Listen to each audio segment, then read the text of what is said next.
ធោជាតិដោះស្រាយវិវាទក្រៅពន្ធតុលាការមិនមែនជាយន្តការកាត់ក្តីទេ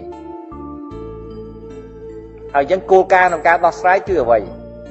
គឺការសម្រុះសម្រួលផ្សះផ្សាវិវាទនិយាយឲ្យសាមញ្ញគឺវាចំណុះទៅលើការសម្រេចរបស់គូភាគីតើគាត់ព្រមស្រុះស្រួលគ្នាដែរឬទេឃើញទេអញ្ចឹងសួរតើត្រូវការពេលប្រមាណគ្មានប៉ារ៉ាម៉ែត្រកំណត់ពេលវេលាសម្រាប់ការសម្រុះសម្រួលបានទេគឺអាស្រ័យទៅតាមរឿងក្តីមួយហើយនឹងឆន្ទៈដែលភាគីចង់ព្រមព្រៀងគ្នា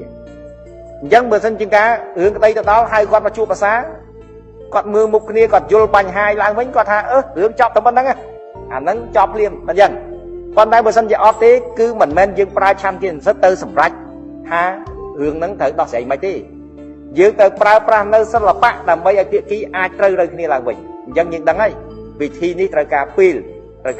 លាឃើញទេត្រូវការពេលវេលាហើយនឹងត្រូវការសិល្បៈក្នុងការបញ្យល់ឲ្យភាគីអាចស្រុះស្រួលឬត្រូវគ្នាបានអញ្ចឹងសួរថាត្រូវការពេលប៉ុន្មានអត់មានកំណត់បានទេ